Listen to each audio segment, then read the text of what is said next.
hart eensaam, met lyding en hoop, verdriet en saam staan jy staan. Jy is altyd daar.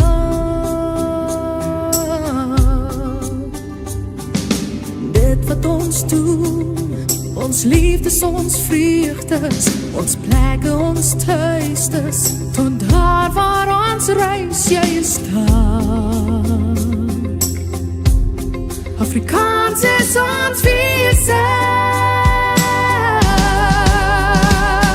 dis die taal waarin ons groeit, die taal is in ons bloed, is Afrikaans, vir ons mense. En ek stuur vir jou 'n sy, met 'n boodskap daarby, en waar jy is, sal jy dit kry, in Afrikaans vir ons mense.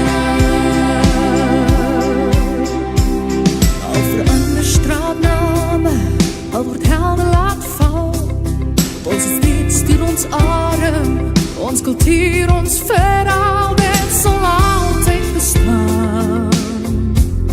Afrikaans is ons wese, dis die taal waarin ons groeit, die taal is in ons bloed, is Afrikaans, vir ons mense. En ek stuur vir jou 'n sy, met 'n boodskap daarby, en waar jy is, sal jy dit kry, in Afrikaans vir ons mense. Ons is daarmee gebore, die taal waarvoor ons staan, dit vloei deur ons are, ons kinders praat dit saam, dit sal altyd bestaan. Afrikaans is ons wese, dis die taal waarin ons groeit, die taal is in ons bloed, is Afrikaans, vir ons mense. En ek stuur vir jou 'n sy, met 'n boodskap daarby, en waar jy is. Dis die taal waarin ons groeit, die taal is in ons bloed, is Afrikaans, vir ons mense. En ek stuur vir jou 'n sy, met 'n boodskap daarby, en waar jy is, sal jy dit kry, in Afrikaans vir ons mense. Afrikaans vir ons mense.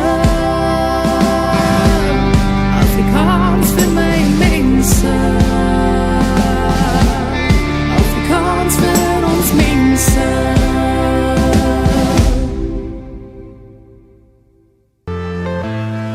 I'm saying bye to all the lies and all the times you cried, saying that I wasn't right, yet I was right by your side. You manipulator, playing games, your friends commentators, and I don't know what you say about our private conversations, but it's got them hating. Thanks to all the rumors you be claiming, it's cool, I'm done with you, so they can throw you a celebration. You gon' hate it when you see me with somebody living better. I'm trying to tell you that me just doing me gon' have you jealous.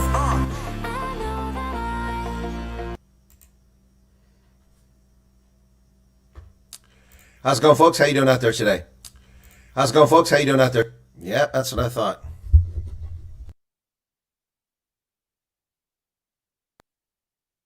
Super annoying with this software and microphone.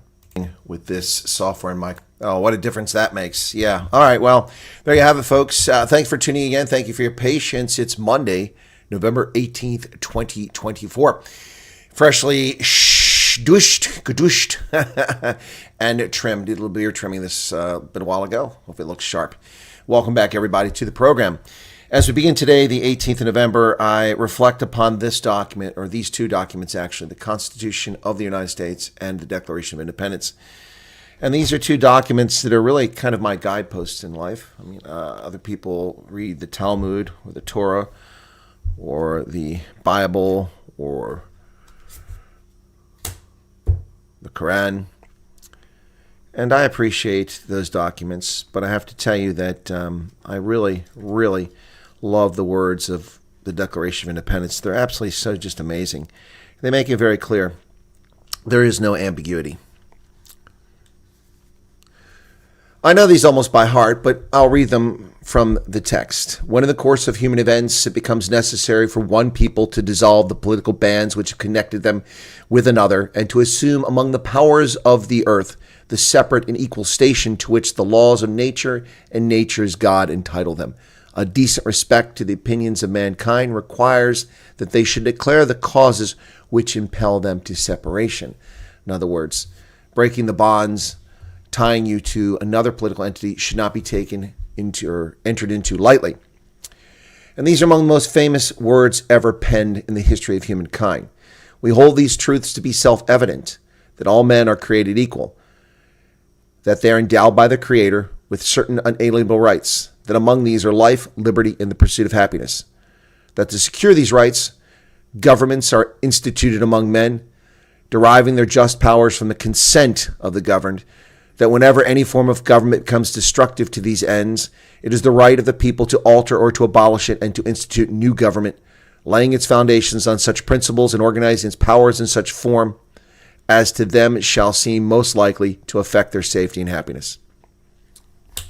There you have it. The Declaration of Independence.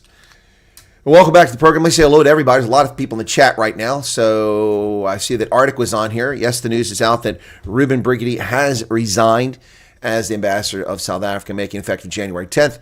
Let me just dispel any rumors or anything that comes out ahead of that. That is standard practice. He is a political appointee. Political appointees offer their resignation. Normally they offer it, they don't have to tender it, but he's tendered it because he knows he won't last 5 minutes in Trump administration as a raging Democrat. So hegemony is over. But fear not, Ruben Brigidi will come back in, he's not that old a man, he'll come back in 10 or 15 years when Democrats have resumed the ascendancy of destroying America, and he'll be offered another diplomatic or cabinet post at that time. That's what happens. Linda Thomas Greenfield, same sort of thing. She'll be back in another guise. So, U.S. ambassadors just resigned. Come on, Chris, give the State Department a call. Well, it's not the State Department that needs a phone call from me. It's the Trump transition team. That is a political appointment, and they will select someone politically, probably a big donor. Dylan Colbert, Val Cooper, welcome to you. Garrett Gillich from Somerset West, Gerhard Steenkamp. You did a very poor job this weekend against England. I just got to say that Gerhard. Actually, it's the wrong name because his name is spelled Steenkamp. What's this? Hang on a second. Oh, I thought that was to me. What happened here now?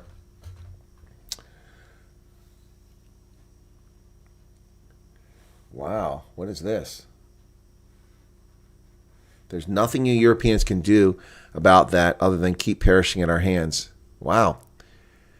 Where is the South African Human Rights Commission to respond to this sort of garbage? Mr. Fax said racist, genocidal, homicidal violence being incited against white people by who knows who it is. It could be a white person, who knows.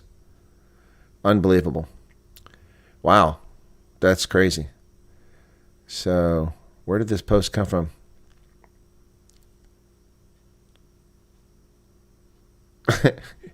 And one response is, yes, a high level of racism in South Africa, a lot of anger, but please bear in mind that Western agents are acting in South Africa to cause chaos and division and destabilize South Africa. We must not, under any circumstance, allow Israelis to settle in South Africa, nor should we allow their businesses here. Wow. Racist much? Wow.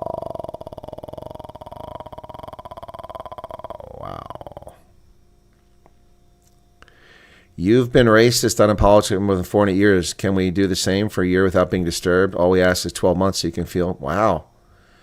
Wow. I'm going to keep this open here. This is some pretty shocking stuff here. It's terrible. That's why you should leave and go back to where you come from. Problem solved. Wow, the racism. Where's the South African Captured Human Rights Commission here? Wow, there's a lot of racist black supremacists in South Africa. I had no idea there were that many. Wow. Anyway, all right. So that's an account that needs to be investigated.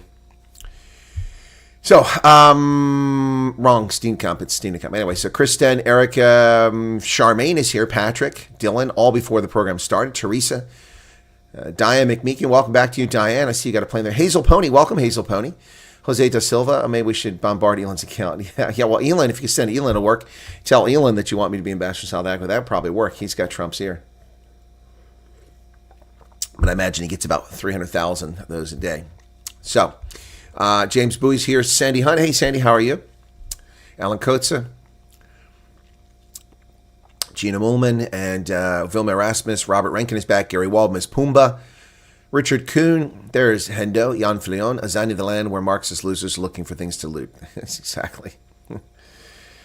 All right. Hendo is there as well. And have I missed anyone? There's Ronaldo. Goedemiddag allemaal. Well, welcome, Ronaldo. How's it going there? How are you?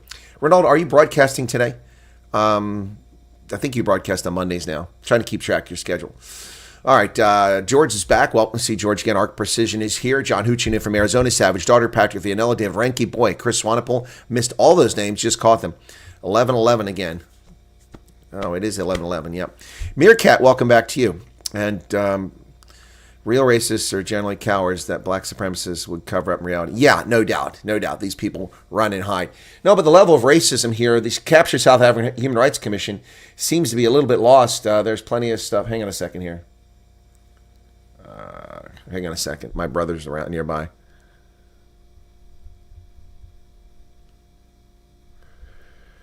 All right, so my brother's from New Jersey and not too far away. So he sends me a message saying, I'm here all week. Well, all week is located somewhere else. It's an hour from here.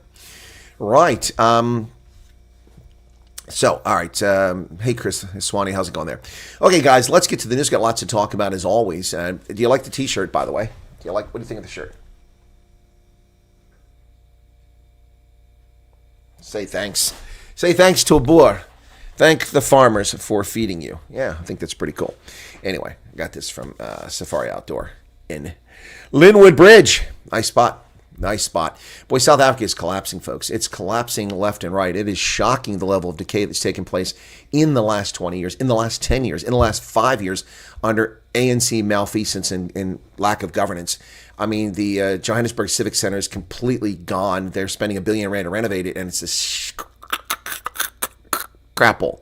I wanted to say that without saying any profanity. It was tough. Had to check my voice there for that. All right, this came in just a short while ago, a couple hours ago. An explosion in Durban takes place. Chemical explosion in Durban factory leaves 1 dead and 2 seriously injured. Initial reports. Paramedics arrive on the scene to find chaos after some sort of chemical had exploded, leaving 3 men injured. One of the patients went into cardiac arrest due to the nature of his injuries, and despite the best efforts, the paramedics passed away at the scene. Cause of the explosion not known, and it's subject to investigation by South African police services at the moment. So breaking news out of Durban, where someone has died in an explosion. While Democrats are coming to grips with their epic tsunami-like loss in the 2024 elections, while they come to grips with that, there is a problem. There is a problem. Houston, we have a problem. South Africa, ruling ANC, which demonically held on to the foreign ministry post to hand it to little tiny Ronnie Lamola, the incompetent former minister of injustice, now foreign policy guy.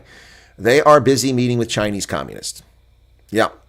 So South Africa's ANC's answer to its lack of development, its rampant racism, its racial laws, its complete collapse of infrastructure is to turn to the one place that knows how to murder 30 million people in the Cultural Revolution. The Chinese communists. Yep. That's what they're doing. And South Africa is looking to China. While the world's attention is focused on Trump winning the election, Ramaphosa was meeting with senior Chinese officials in Cape Town to cement and strengthen their illegitimate trade and political relations. Ramaphosa and senior members of the ANC held closed-door meetings with members of the Central Committee of the Chinese Communist Party. In Joburg, the CCP met with ANC leaders, including Secretary General Fikile Mbalula and Treasurer General Gwen Ramakopa. Isn't she married to the electric slide minister? Wow. They're meeting with Chinese communists. Well, there you go. There you go. Well done, ANC. We see who you really are. And who is part and parcel of this government? Lots of parties, but chief among them, the Democratic Alliance. The Democratic Alliance and its friends in the communist-loving ANC. Well, the Tiwa's Kloof power struggle, Freedom from Mayor apparently was elected unlawfully as the Democratic Alliance demonically seeks to unseat another mayor in the Western Cape. Western Cape High Court has declared the election of Tiwa's Kloof Mayor Tini Zimmerman from the Freedom from Plus as unlawful, unconstitutional, and invalid. Ouch, ouch, ouch. The court made up the judgment on Friday after the DA approached it on an urgent basis following 2 decisions made by the council. Ah, the DA. The DA. Hang on.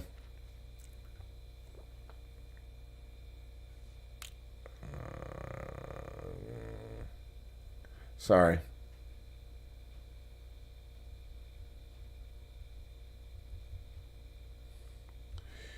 Sorry about that, folks. I hardly ever hear from my brothers, so I'm rather important.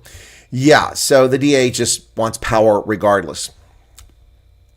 With all the parties, as said, that blame each other, no winners once again. Martin K., welcome to you. PK, don't understand how the NC would fight against people who help them achieve freedom. Hilda Berenstein.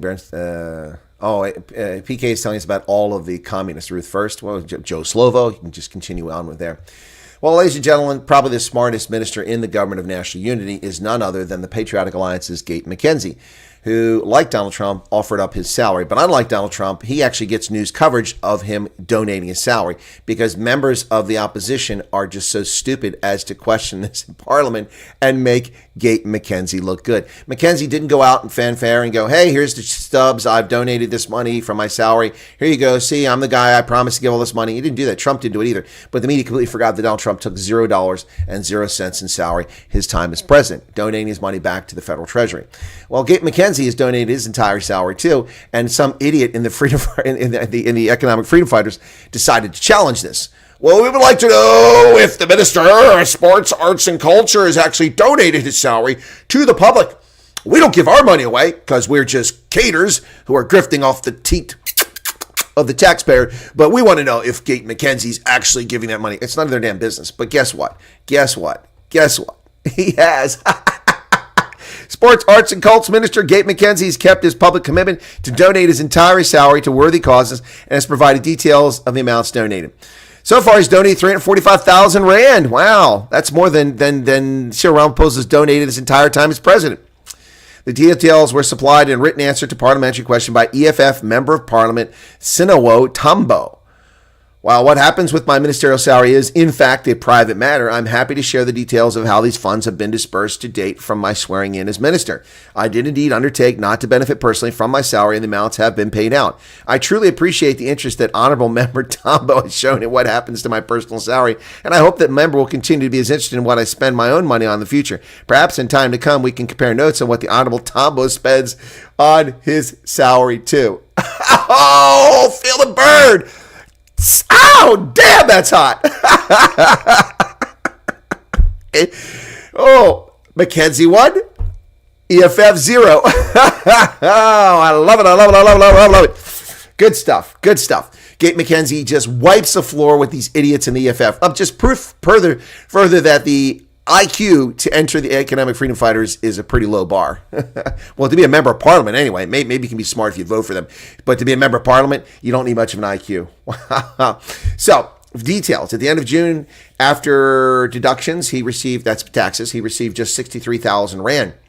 From that, he paid out 40,000 to the Kahiso Art Gallery and 10,000 to Temba Nataka and 10,000 to Maria Letabele. Poor people, I assume. At the beginning of August, he received another 99,000, and he paid out 100,000. So he paid out 700 rand more than he received in his salary to the Hon Sabas Spinning Initiative. Apparently, they must make cloth. In mid-August, he received 105,000. That he donated 100,000 to Vet Yomaye Spin. Okay, must be another thing like that. At the end of August, he received 17. Man, what's all these payments? These guys get a lot of money. 17,500. Mid-September, he donated 105,000. He received 105,000 in September. Donated 60,000 Cheslin Colby Charity Auction, 10,000 Heatherdale Secondary School, and 10,000 to Makule Funeral Home. In mid-October, he received 105,000. Donated 5,000 to Jolyn Phillips for a trip to Moscow for the BRICS Summit. There you go. He said his account now is 121,000, which remain for distribution still to be determined. I love it. I love it. I love it. I love it. I love it. I love it. I love it. Gayton McKenzie is tearing them apart. Light Rain is here. Welcome to you. Your thoughts on old Joe's decision to agree with Ukraine launching? I think that it's this moron is leading us into a conflict deeper.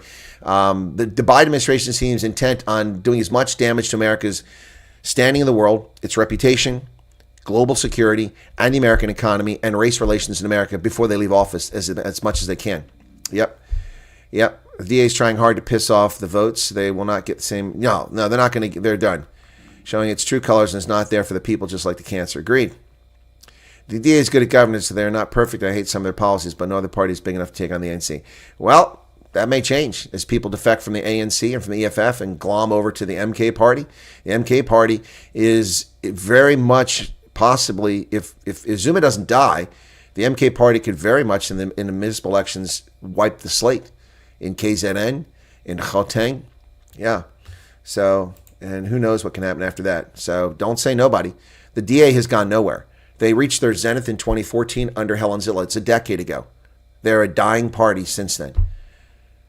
That's what I just said, Arctic. As long as he's alive. As long as he's alive, the party will do well. No, but the DA has reached its zenith in 2014, and since then it's lost over 500,000 voters in presidential elections. It's a dying party that just can't admit that it's dying. And we see the actions of Democratic Alliance that have taken place this year.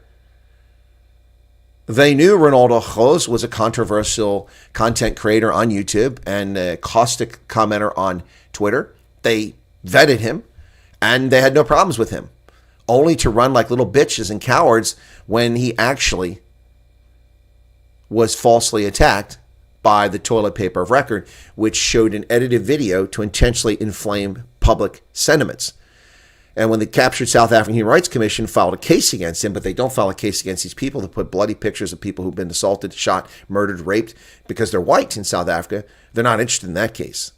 But they're interested in the case of illegal miners who are not being held underground. They're not trapped underground. They're not being kept there by the police. They're not being denied access to escape. They simply refuse to come out.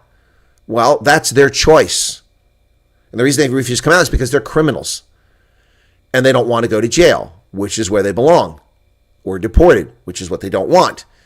So the South African Captured Human Rights Commission has intervened, and the courts have intervened, telling the police that they can't block people from putting food into the mines. So now we'll have something. What the hell's going on? I keep getting messages. Sorry.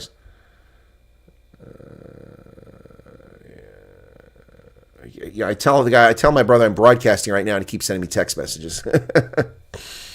Yeah. Yes, PK, MK is a disaster. It's not a real party. It's a vanity project.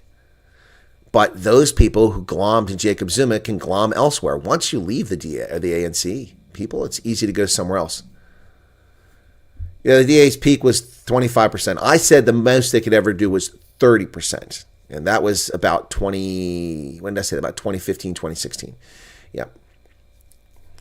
Turning into new cancer, their woke spin. Yeah, well, first off, the behavior they had with Ronaldo Ghoz, the fraudulent lies that they told the public about Ronaldo Ghoz, about the investigation, about the actual outcome of it, and about what happened there, the cowardice of the DA. They never should have put him on their list of candidates if they were afraid of something like this. But that just shows how inept they are. They're the Cape Flats. I mean, what do we need to say about that? And the excuse that people keep moving the Cape Flats is not going to, I'm not buying it anymore. I'm not buying it. The DA's been in charge there for 15 years now in the Western Cape. They've had the mayorship of Cape Town for 15 years.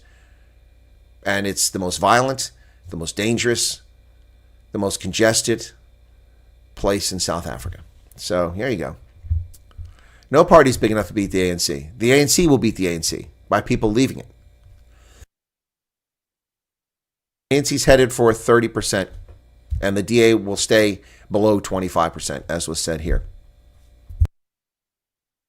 Let's hope it was a good split out. No, the good party is just a disaster. It's another vanity project. Yep.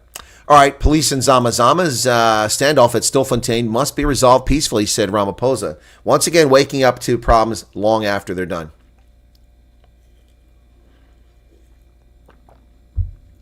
The UDM is not going to grow because General Holomisa doesn't put the effort into growing his party, from my perspective. It's a ethnic-based party. Gaza. Ramaphosa demanded in a statement released today that the current state of affairs in Northwest Province be peacefully resolved. Well, thank you for your input, Cyril Ramaphosa. Are we not allowed to torture the miners when they come out, a la the robbers at Palapala? Can we chase them into Namibia and use the police in Namibia to undermine and defeat the means of justice? Is that allowed? Can we do that? Just asking. Just asking for a friend, Cyril. I'm asking for a friend. By the way, where is my iPad? Somebody stole my iPad. Where is my iPad? It was here. It was here. And of course, I can't give a speech without my iPad because I'm functionally illiterate. Well, here's a stupid idea. South Africa, one of the world's 15 largest polluters, is paying a carbon tax. The only country in Africa to pay a carbon tax. What kind of morons run South Africa, developing an economy where people need every 10th of a percent of GDP to get out of poverty? You're paying a carbon tax? What a bunch of dumbasses. South Africa's revised carbon tax aims to balance the rival demands of climate activists and polluters by lowering tax-free allowances while letting companies make greater use of offsets. National Treasury Acting Head of Tax and Financial Sector Policy Chris Axelson said on Friday. Changes come into effect in 2026 will help South Africa meet climate commitments but give hard-to-abate sectors more flexibility. South Africa is one of the world's top 15 greenhouse gas emitters and the only country in Africa with a carbon tax. Wow. So at the COP29 talks in Azerbaijan, the main source of that carbon output from its oil industry, isn't that comical? So South Africans pay the price for the ANC politicians' desire to look good in front of the eyes of leftists around the world by signing up for climate change. The climate zealots. Yes. Well, 200 people have lost their homes as fire rages through informal settlements in Cape Town. Gift of the Givers provide residents at Pelican Park with some relief. The Pelican Park fire destroyed 50 structures and displaced more than 200 people. Gift of the Givers provide affected residents with meals, blankets, and other essentials. Residents face tough challenges rebuilding during the festive season. Leroy Abrahams, 35, said he left his home in the morning to visit a friend in Grassy Park, only to return and find it completely destroyed. I'm still in shock. Just 3 hours, my home was burned to the ground. Wow. Well, so there you have it. Life in the Cape Flats. Not so great. Who runs the Cape Flats? The Democratic Alliance. Oh, they're new. They just took over. No, they've been running it for 15 years. Oh, but the money doesn't come from the central government. Oh, that's the problem. Oh, but there's too many immigrants coming in. Oh. Pfft, please. U.S. Ambassador to South Africa, Ruben Brigany, former ambassador to the U.S. Mission in African Union, and in the interest of full disclosure, he was my boss. I worked directly for him as one of his senior advisors, U.S. military advisors to the African Union. That was me, working for Ruben Brigany a decade ago. He has resigned as the ambassador to South Africa, known most famously for his umbrage over the Lady R incident, which the U.S. government offered no evidence to prove the truth that South Africa was importing or exporting military hardware. Controversial U.S. ambassador to South Africa, Ruben Brigany, whose allegations against President Ramaphosa's government saw the rand tanking, has resigned after elections which saw Trump winning. Now, folks, this is a normal passage of rights. A political appointee normally offers their resignation, and he's done so, January 10th. So he'll be done. We're losing the fight. 1 billion rand spent for the Johannesburg Civic Center. Now a haven for homeless people. Oh, look at that, folks. The Management Information Services building, which has been invaded. Look at that shithole. Wow. Cock. City officials toured the site to assess whether to repair or rebuild the structure. Leaking, cracking, and looting. The abandoned Johannesburg Civic Center building is fast becoming inhabited by homeless people, according to city officials. A 16-story building in Braamfontein showed the extent of deterioration of the building, which has stood empty since September last year when a second fire led to it being declared too unsafe to occupy. Many of the 48,000 staff who worked in the building, 48,000 people work for the city of Johannesburg in that building. 48,000? Seriously? Good Lord. Want to talk about fat overhead? That's crazy. Unbelievable. What a cesspool South Africa has become. Well, ladies and gentlemen, Chidimma has gotten her revenge. The South African-born lady of Mozambican Nigerian ethnic origin, who's been denied statehood by a criminal rogue regime in South Africa, including a DA minister, Leon Schreiber, trying to strip her of her statehood when she has no other state to turn to, which violates South African law. Well, she got her revenge, coming in second place in the Miss Universe pageant. Chidimma Adetshina crowned Miss Universe Africa and Oceania after she was stripped of South African identity documents. Beauty queen Chidimma Adetshina, second place in this year's Miss Universe competition, was not only an occasion for Nigerians to rejoice at their highest ever placing in the global pageant, but an opportunity to celebrate a victory over their continental rivals, South Africa. She came first run-up to Denmark's Victoria Kjærs Tvilvig and was crowned Miss Universe Africa and Oceania in Mexico on Saturday night. She originally entered as Miss South Africa pageant, but had to withdraw because of qualms over her citizenship. To Nigeria, thank you is not enough for all the support you've shown. You picked me up when I was at my lowest. To Africa, thank you for showing your love and support. As much as I represent Nigeria, Africa fought for me. Yep. And some Nigerians went to Twitter to rib South Africans. South Africans do not want to be represented by Chidimma Adetshina, but guess who's now Miss Universe Africa representing the entire continent? Well, don't worry about it. She'll be in the United States soon. We'll be accepting her. She'll, get a visa. She'll be allowed to come here, and suddenly she'll be an American. So don't worry about it. Don't worry about it. She'll be here soon. Oh, my goodness. Well, folks, the future of Warren Gatlin is definitely cloudy. The guy with barely a winning record in rugby coaching, Warren Gatlin with a losing record when he coached Ireland, with a winning record when he was at Wales, and a hell of a stint with Wales when he had a lot of quality players like Dan Biggar. Those days are gone. Now has a 6-17 record, an 11-game losing streak as the head coach of Wales, and his future is very much in doubt. Question marks hang over Warren Gatlin as Wales thrashed by Australia. Wales suffered a record 11th consecutive Test match defeat as Australia demolished them in a 52-20 Cardiff, and ramped up pressure on head coach Warren Gatlin. Wales fell to an all-time results low in their 143-year rugby history, and Gatlin has now presided over 17 losses from 23 tests during his second stint at the helm. Wow. Things not looking good for Warren Gatlin or for Wales. The Dragons have no puff. No puff in the Dragons. There is no Puff the Magic Dragon in Wales. That's for darn sure. Well, folks, the Namibia elections are just days away on the 27th of November, and there are 5 key parties contending for power. The Africa report from Jeune Afrique says SWAPO competing. Of course, they founded back in 1960 and have led the country ever since independence in 1990. But they are in trouble. Very unpopular. The Popular Democratic Movement. This is a very strange organization that started from the Democratic Turnhalle Alliance back in 1977. But they're still around. In 2017, they were rebranded to be the PDM, the Popular Democratic Movement. Independent Patriots for Change. This is a party founded by the dentist Paduleni Itula, someone I tried to get on the program for an interview and didn't quite achieve that. And Landless People's Movement. It's another party. The Affirmative Repositioning Movement. That's an odd name for a party. It's a Marxist party. Yeah, by former SWAPO dismalcontents. It's a youth party. We'll see how it does. Well, no. Polls do not suggest that SWAPO is going to lose the election. This from the Namibia Fact Check. False. Newsroom Africa report that was viewed by many and shared around the Namibian social media spaces refers to polls that do not exist.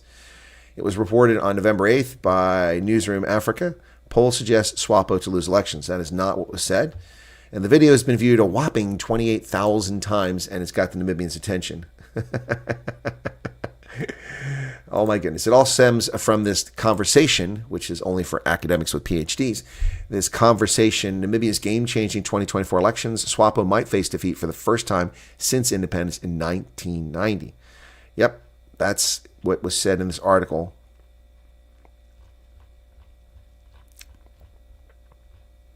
And they don't put the author's name there. It's Hennig Muller or something like that. I can't find it here. Anyway, yep. They lost. They're going to lose. They're going to lose. They're going to lose. That's what's saying. But there's no polls indicating that. Namibians, however, have many concerns. One of which is that the ballots are being printed in South Africa. As Namibia prepares to hold general election, the country's main opposition parties objected to South African company being hired to print the ballots. The company, Renform, is under investigation by Zimbabwe's Anti-Corruption Commission for alleged fraudulent conduct during that country's elections. Listen, folks. If your company is under investigation by Zimbabwe for election fraud, you must really, really have done something wrong. I mean, that's the most fraudulent country out there. Well, the electioneering continues, but SWAPO is desperate for votes, in fact, promising to reinvigorate the bankrupt carrier Air Namibia. Yep, we will revive the national airline under very well thought out strategies to avoid the pitfalls of the past, said SWAPO Vice President Natiwa. Really? I don't think so. State-owned enterprises are a bad idea. Well, Gabon, people, the Gabonese have voted for a new constitution despite the military seizing power there. Voters in Gabon overwhelmingly approved a new constitution Sunday after a year of mutinous soldiers overthrew the country's longtime president and seized power in the oil-rich Central African nation. 91% of voters approved the new constitution. A referendum was held on Saturday. Wow. The draft constitution proposed sweeping changes that could prevent dynastic rule and transfer of power and needed more than 50% of the votes to be adopted. But it got 91%. In 2023, soldiers toppled Bongo and put him under house arrest, accusing him of irresponsible governance and massive embezzlement. Well, the guy's guilty of massive embezzlement. There's no doubt about that. Yep. He'd served 2 terms since coming to power in 2009 with the death of his father. So effectively, the country had been ruled by the Bongos for 41 years. No longer. Senegal's ruling party has poised themselves to win a majority. Senegal's ruling party, PASTEF, was on Monday on course to win the parliamentary majority in the legislative elections that were held over the weekend. The country's main opposition leaders, including former President Macky Sall, have conceded defeat and congratulated President Diomaye on his election victory. Senegal ruling PASTEF party is poised to win a parliamentary majority. There you go. So, je voudrais, en mon nom personnel et en celui des leaders et membres de la coalition Taku Wallo Sénégal, féliciter la coalition PASTEF pour sa victoire à l'issue des élections législatives de ce dimanche 17 novembre 2024. Oh, well, I would like to, in my own name personally and in the name of members of our coalition, congratulate the PASTEF coalition for their victory in the November 17th elections. Well, Macky Sall, former president, had to say, well, that's democratic transitions. They won the ruling party, but hey, well, as Trump gets ready to take office, Africans are cringing in many places. Yes, African exporters torn between hope and horror. South Africa's citrus growers are nervous that duty and quota-free exports could be scrapped. Citrus fruits are among 1,800 products. That's wrong. It's actually 7,800 products and services across 32 African countries benefiting from preferential access to the U.S. market. Yep. We need this competitive edge, said Justin Chadwick, CEO of the Citrus Growers Association of Southern Africa, which also represents Zimbabwe and Swaziland orchards. Should South Africa be removed from AGOA, thousands of rural jobs can be impacted, as well as over R1 billion in export revenue. Wow. Well, I've talked about AGOA, and South Africa has no business being in it, but hey, there you go. We'll see what happens. Well, the federal government in Australia is turning the page back as leftists and New World Order stooges seek to eliminate paper currency and coins. They're trying to take this out of our hands. They don't want people using this specie. Why? Because they can't track your movement with this. You go use this with a trader, there's no record. There's no credit card payment. There's no electronic record. There's no digital record of your transaction. And they want their nose in your business. They don't want you using coins either. So, but the page is being turned backwards as they discovered the vulnerability of cryptocurrency, the vulnerability of digital payments, the vulnerability of digital currency, the vulnerability and exploitability of all of these sources of specie. The actual money that's traded is more important, and especially for the poor. The federal government of Australia is going to require business to accept cash for fuel and groceries. The federal government intends to require businesses to accept cash for payment for groceries, fuel, and other essentials. Yep. They're going to phase out checks by September of 2029. What a bunch of morons phasing out checks. By the way, it's quite clear. In the United States, it's illegal not to accept cash. It is illegal. You can be in a lot of trouble for not accepting cash. But the airport in Newark is a criminal operation, a gangster operation that does not accept currency. This note is legal tender for all debts, public and private. All debts, not selective debts, not pick and choose, not because we want this or we want that. All debts, public and private, right there below the Federal Reserve seal. All debts, public and private, right there. That is what the law says. Any business in America that refuses to take your currency should be reported to the Secretary of that state for their criminal activity. All transactions in America must accept paper currency. Yep. Japan stationing troops in Australia. What? What's going on here, folks? The military cooperation between Japan, Australia, and the United States comes amid China's growing military power in the Indo-Pacific region. Australian Defense Minister Richard Marles announced Sunday that Japanese troops will regularly deploy to Northern Australia, the same place where U.S. Marines are at, 2,000 stationed in Darwin, the capital of the Northern Territory. It's a 6-month rotation. It's in response to growing concerns about the Chinese communists and their behavior in the South China Sea. Wow. Japan exercising its might. While we're at that, Lloyd Austin, the man who refused to tell the president he had a heart attack, Yes, covered up his heart attack. The former general, now the defense minister. U.S. and Philippines signed a pact to secure shared military intelligence and weapons technology.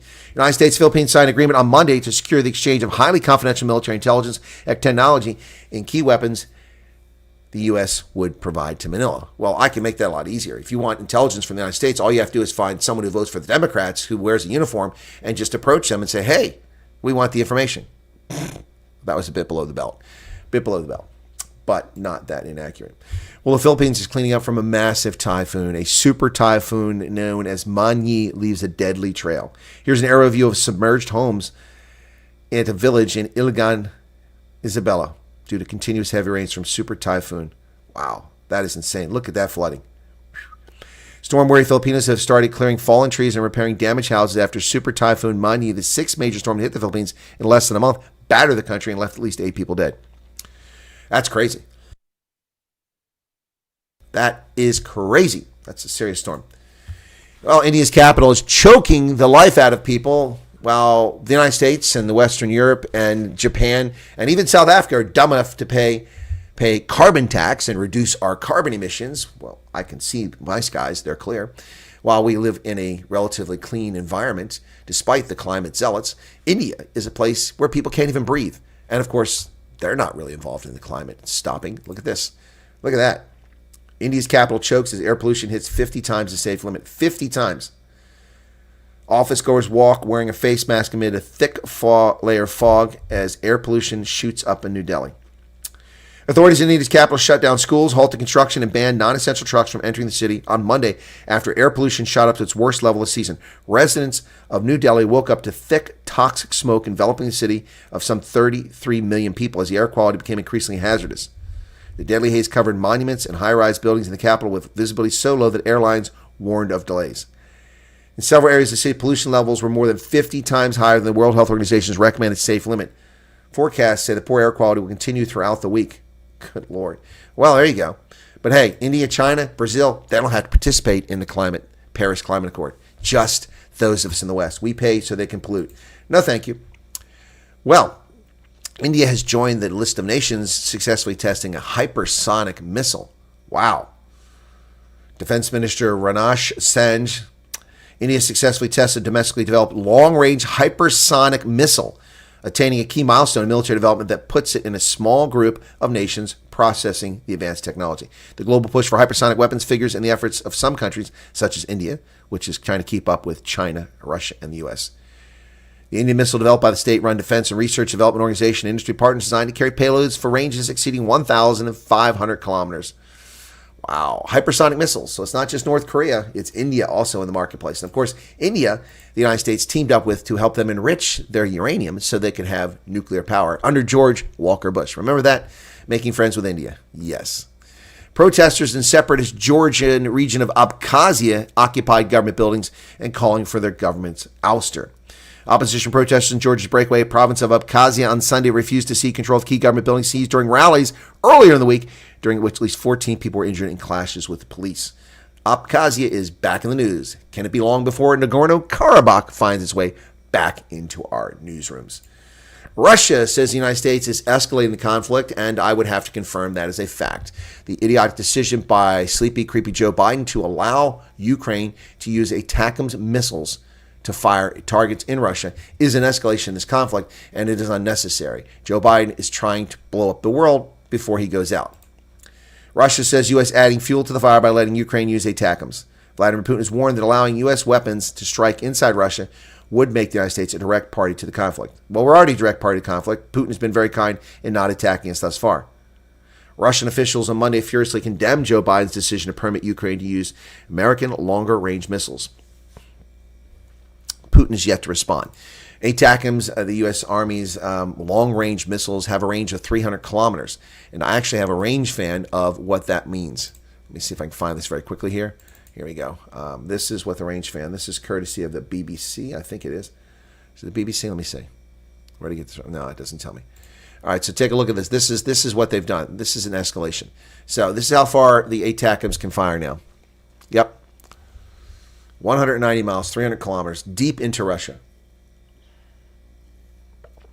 Joe Biden escalating the conflict in Ukraine. the demented fool that he is.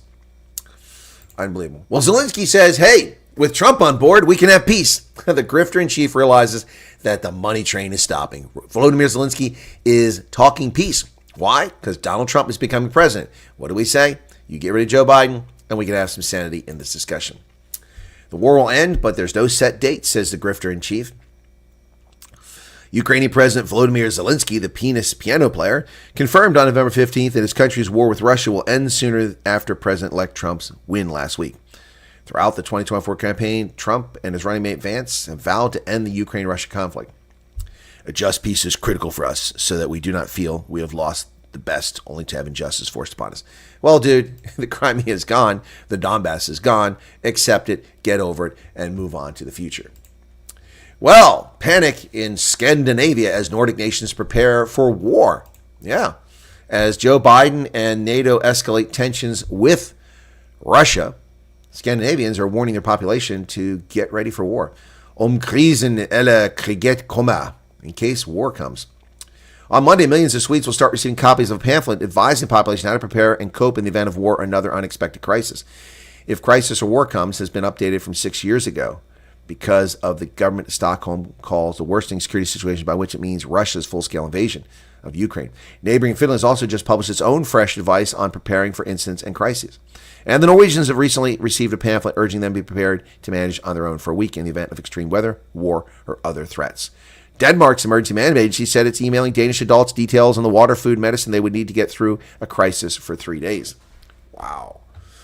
Crazy. Crazy, crazy, crazy. Well, Amsterdam. NBC News runs a story talking about Islamophobia when it's actually anti-Semitism that's the issue here. Wow. Wow. The episode has shined. This is where the Jewish soccer fans from Ajax were beaten in the streets by radical Muslim fascists. It's shined a light on racial tensions in the Netherlands, where a far-right party dominates the ruling coalition, and reports of anti-Muslim discrimination are far higher than the EU average. It's not about anti-Muslim. It's about anti-Semitism. I love how the perpetrators are aided by the fake media, NBC, owned by Comcast. They're aided by the fake media to portray a narrative of them as the victim after they beat Jews senseless in the streets because they were Jewish at a soccer game. Yep. Ronaldo has something. I'm not sure if you've covered this. Hang on a second. Let me get back to that. I need to get it from here. It's the only way I can find it. What's with my chat? Oh, there it is. Okay. Let's see what Ronaldo's offering up here. Oh, no, I haven't seen that. That didn't come up on my screen. I'll thank you for Ronaldo. I'll cover that now. We'll go back to South Africa briefly. Oh, that's not what I want. This is what I want. Yeah, Gary van Niekerk. Former Nelson Mandela Bay mayor unperturbed by DA's motion of no confidence against him. Well, I think he should be perturbed by the arrest that's coming his way. Despite the DA's motion of no confidence that may be tabled against Gary van Niekerk in the next council meeting, the former mayor is confident he is not going anywhere and remains unperturbed. Speaking News 24, Van Niekerk had just finished reading the motion that Morné Sten of the DA filed against him to have him removed. Morné Sten in Nelson Mandela Bay? When did the Bulls fly half move to Nelson Mandela Bay? Yes, I'm not even surprised the motion, since there's been a witch hunt launched against me since day one by the DA. Well, Gary, I wonder why there's a witch hunt against you. Could it be the pending criminal charges that are coming your way? Just saying. Just saying, Gary Van Niekerk. I'm just saying. Anyway, back to the news stories. Where were we at? That's not it. That's not it. That's not it. Hey, I got a lot of... What's this? This is old news here. Let me get rid of that. All right. That's from yesterday. How do you do that there? Okay.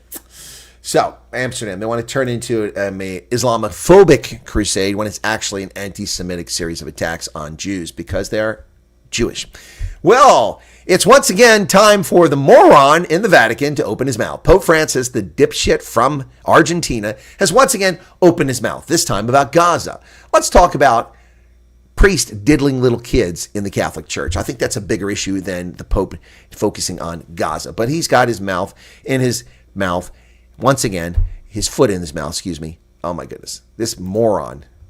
Resign. Abdicate. The Catholic Church's pontiff made his most explicit criticism yet of Israel's conduct in extracts from an upcoming book. Pope Francis has called for an investigation to determine whether Israel is committing genocide in Gaza, tackling the issue for the first time in excerpts from an upcoming book.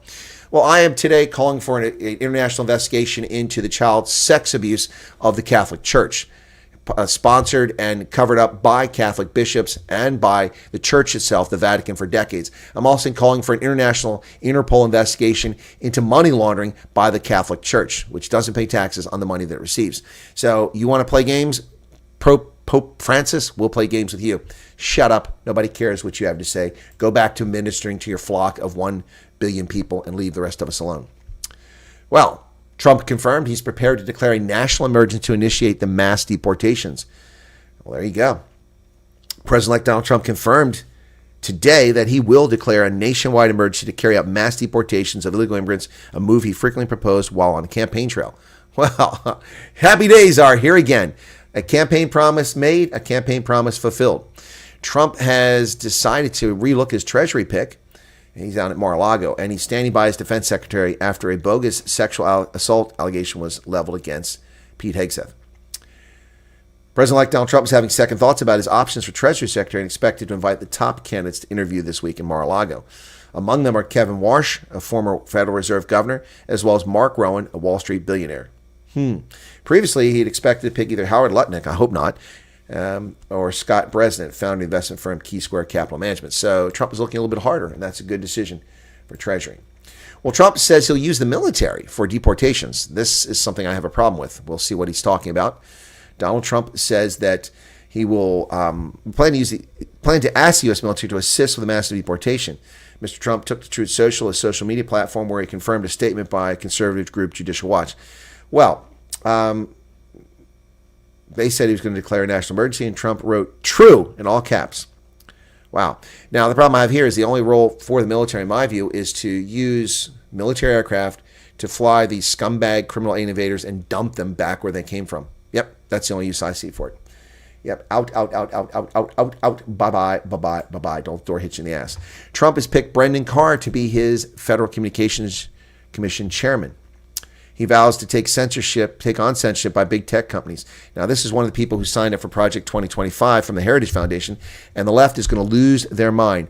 Listen to this. The left will lose their mind over the nomination of Brendan Carr. I guarantee it. This will be the top story. They will ignore all the other picks. Oh, Trump, Project 2025, we warned you. He's part of it. No, he just picked someone who happened to sign up for it. So Carr says he's going to go after this nonsense. This guy's 45. This guy's 45 years old. Look at him. 45. Seriously? He looks like he's 60. The 45-year-old senior Republican among 5 commissioners has vowed in recent days to take on what he called a censorship cartel, including Facebook, Google, Apple, Microsoft. Yeah, brilliant. Brilliant. He's a free speech warrior. This is I already said that the best pick so far has been Mike Huckabee as ambassador to Israel. This is right there with it. Brilliant. Brilliant, brilliant, brilliant. Well, the House just voted to increase Social Security benefits in a bankrupt America.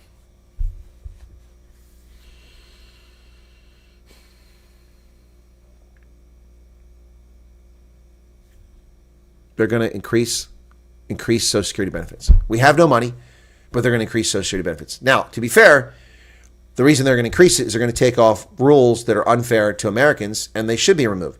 But we can't afford it. We can't afford it. Certain rules will reduce pensioners' Social Security benefits have been in place for decades.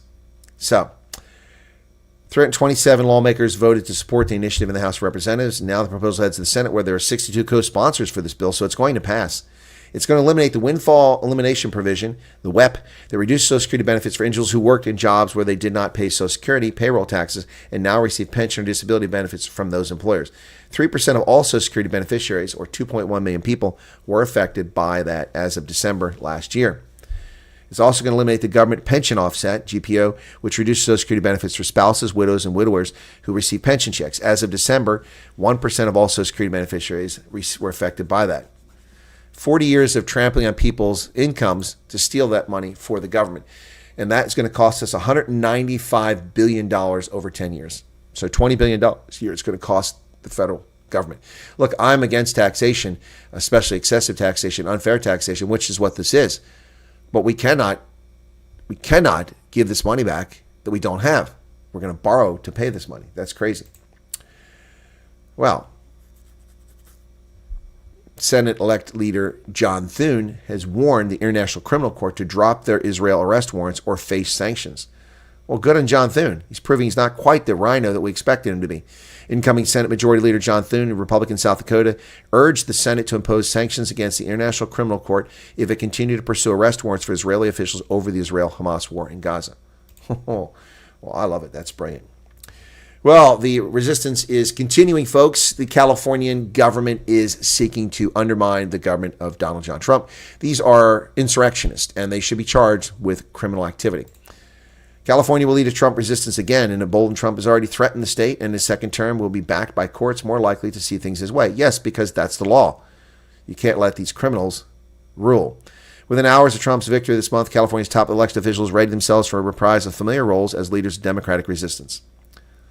Newsom called for a special session of the state legislature to discuss ways of Trump-proofing California. And Democratic lawmakers at every level of government have issued statements reassuring residents that they will fight hard against any federal incursions. Quite frankly, these people need to be rounded up, charged, incarcerated, and enjoy their time in prison. Well, McDonald's announces a desperate effort to come back from an E. coli scare. Despite Donald Trump getting people to go to McDonald's, they still need help. McDonald's announces new value meal and tells future of a $5 meal deal. Well, we're looking forward to that. $5. McDonald's taking significant steps to recover from a recent E. coli outbreak that caused more than 100 people to get sick and led to a decline in sales. They announced $100 million to support their franchise most impacted by the outbreak. And they're launching a new marketing campaign, spending $35 million promoting the new Chicken McNuggets value meal. The new Chicken Nuggets value meal is from November 4th to December 2nd, and I just found out about it yesterday. A 10-piece Chicken McNuggets for just $1. $1. And it said its $5 meal deal is sticking around with majority local markets. $5 meal deal. I didn't even know McDonald's had a $5 meal deal. Last time I went to McDonald's, it cost me $19 for one person. Wow. The Pentagon is moving rapidly towards Skynet. These idiots can't watch Hollywood movies. Did you not see any of the Terminator movies? Skynet's a bad idea. Why are you going with autonomous military hardware that can kill people? Are you stupid morons? Oh, my goodness. My goodness. The Pentagon steps up drone purchases for the Replicator program. The Pentagon is getting new drones for its ambitious Replicator program designed to field thousands of autonomous systems by August 2025. The Defense Department said last week that Andurill's Ghost X and Performance DroneWorks C-100 were selected to help the Army meet its goal in a technology that has transformed the face of warfare in recent years. Army General Randy George, Chief of Staff, said the conflict in Ukraine has demonstrated the value of small drones on the battlefield. Oh, yay. Here we go. Skynet. My goodness. Well, a Minnesota judge of elections has been charged with 2 felonies for allowing 11 people who not registered to vote. I'm a judge of elections in Pennsylvania. Got my attention, this story. Yeah, what's this all about? This judge committed 2 felonies, according to officials. A man who served as head election judge in a Minnesota township has been charged with 2 felony counts for allegedly letting 11 people vote even though they weren't registered.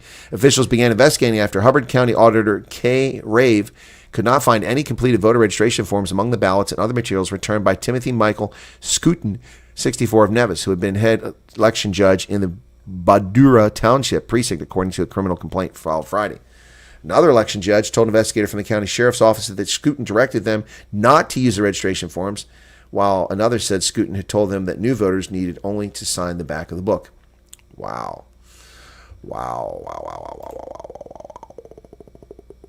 If they're not registered, they have to do a provisional ballot. Well, Morning Joe, the Democrats are scrambling to get back in the game. Their demonic effort to avoid accountability and responsibility for their behavior in demonizing Donald Trump. Now they're all trying to get close and snuggle up to Donald Trump and lick something that I won't say. It's kind of graphic. Yes. Well, Morning Joe's Joe Scarborough and Mika Brzezinski opened their program today with quite the revelation. They visited Mar-a-Lago to restart communications with President Trump. The Morning Joe co-host said it was the first time they'd seen Trump in 7 years. Well, here's what I have to say to Morning Joe. Piss off, Footsec.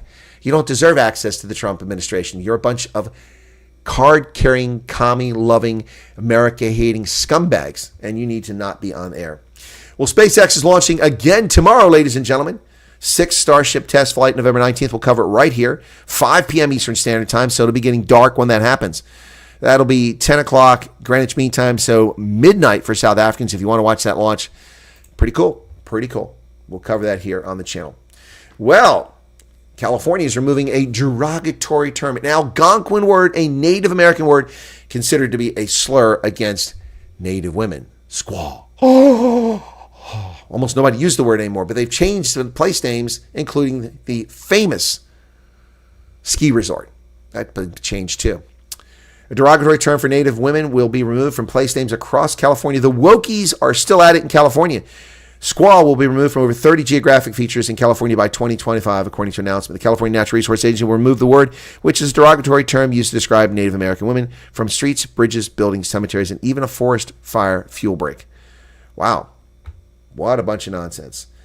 Of course, squaw is an Algonquin word, originated in that language in the East Coast. The word simply meant women in Algonquin.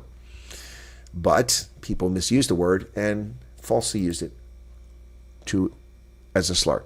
Well, where'd it go? Oh, here we go. So there you go. That's what I'm looking for.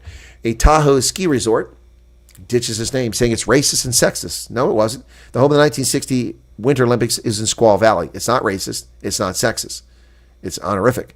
The famed Squaw Valley ski resort near Lake Tahoe changed its name after a long debate and put input from Native American tribes. This was back in 2021. Wokeism. We will stamp this stuff out. We will stamp it out. Big news out of Florida, where Donald Trump's daughter-in-law might be the next senator from Florida, if Marco Rubio is confirmed. Trump's daughter-in-law, Laura Trump, open to filling Rubio's Senate seat in Florida. I didn't see that coming. They're painted on eyebrows. Good God, those are creepy looking. Those are not natural there, sweetheart.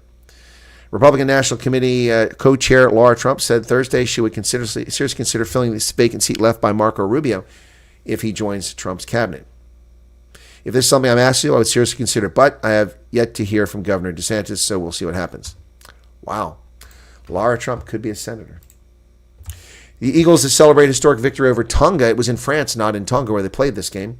USA claimed their first win over Tonga in 25 years with a convincing 36-17 victory at a neutral revenue at Chambéry in France on Saturday. An improved attacking game yielded 5 tries, while the Eagles' set piece got the better of their opponents. And next week, they play Spain. I'll be covering that game on Rugby Senate. Folks, a 10-year-old girl in Arizona raised chickens and took them to the fair.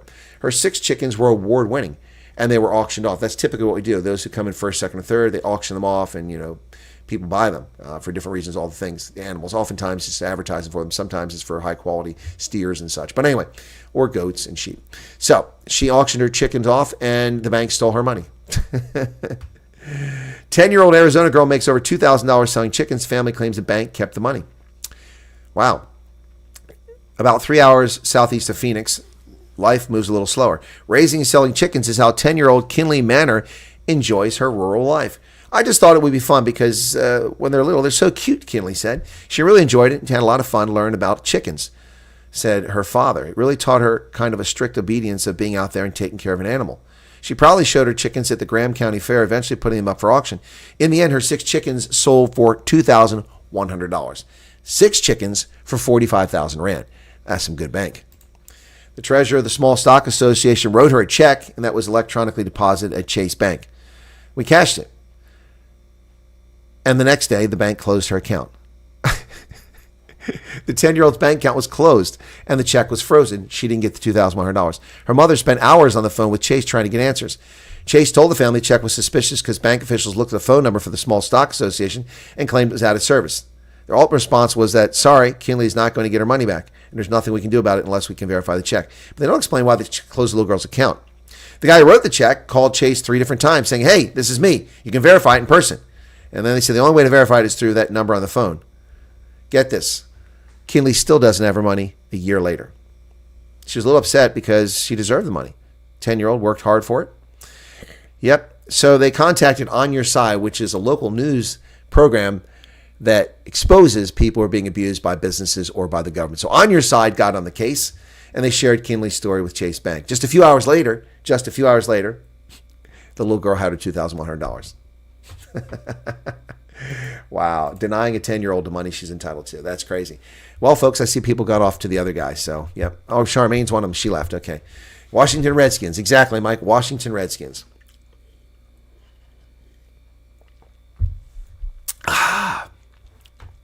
She has to chase her money. Good slogan. awkwardly on. She had to chase her money. That's good, man. I love it.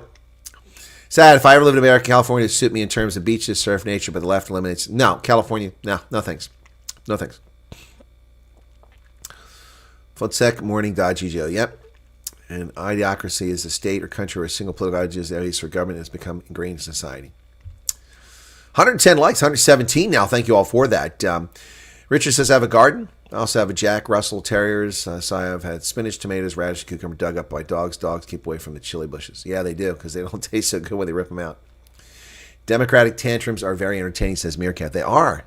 And Ed says, that dude looks 67. He does. PK says, my husband's from Zimbabwe. He's a dual citizen. He says we got to stock up and make provisions for when the government falls. Yeah, okay, PK. All right, interesting. We don't even have a presidential candidate. That's for the people. Yep. Gets less effort. What's this? I don't know what it's saying there. Not to be sure about, what's this? I have no idea what people are saying here.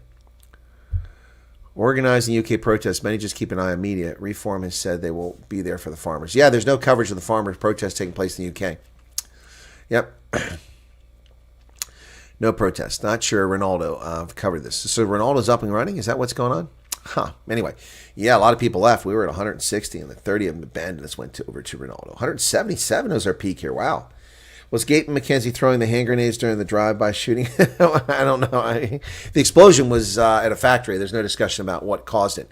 Spikerhund is back. Good to see you again, Spiker. It's been a while. Anyway, so yeah, that's what's going on, folks. Over the weekend, we had some fantastic rugby on Rugby Senate. We had a huge concurrent audience. We had like 700 plus people at one of the streams, over 1,000 during the Springboks game, which is pretty awesome. We didn't have high numbers overall. The total number for the Springbok game was just 30,000. I mean, we had 41,000 last week and 131,000 for the Nelspruit game. I'm hoping the game against Wales gets a bigger audience. Yeah, Shawnee's here. Thank you. So, yeah, but a lot of people are discovering the channel somehow. Well, some people are discovering it. Didn't even know we were there, and they're loving the commentary. So that's great to hear. I appeared on Biz News today, just a short segment, 13 minutes, talking about the U.S. election and the aftermath of it with Chris Sten. And somebody commented on there and says, not a fan of Chris Wyatt. Well, that's fine. I don't seek fanatics. I'm not a popular culture figure. I'm not a sports icon. I'm not looking for fanatics. I am looking for viewers, though. That's, so obviously, if you're not a fan of me, you must at some point have watched my content, whoever that is. So, that's fine. That's your prerogative. No one's twisting your arm to watch my content. Anyway, always believe Chinese paid them money, not to mine. Huh? Morning Joe and his Delilah of a wife can screw off after all the BS. Exactly, Meerkat. They Trump, don't even talk to them. Don't even talk to them. But no one's watching them anyway. Don't give them air.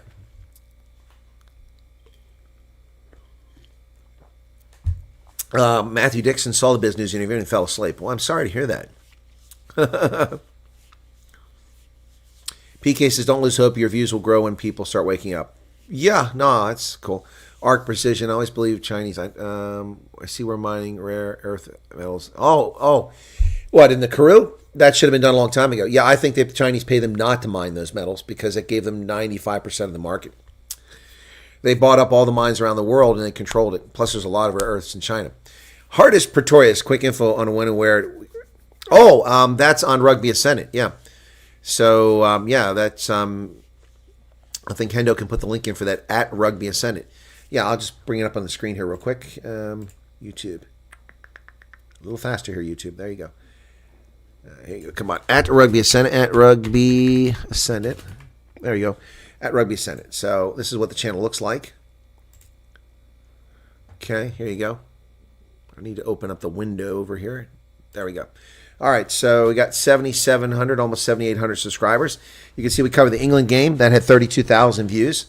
England versus South Africa. We had 6,000 on Wales versus Australia, which I was a bit surprised on Sunday. 11,000 for France versus New Zealand.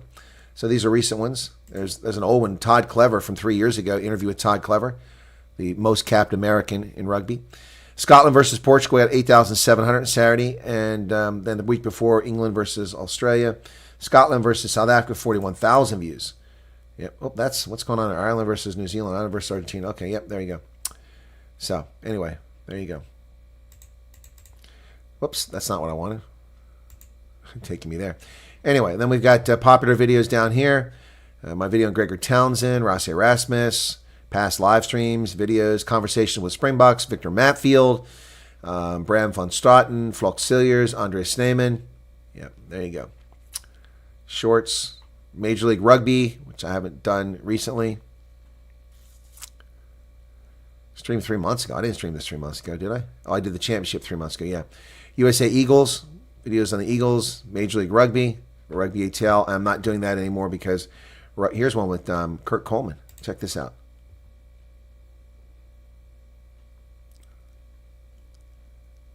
Okay.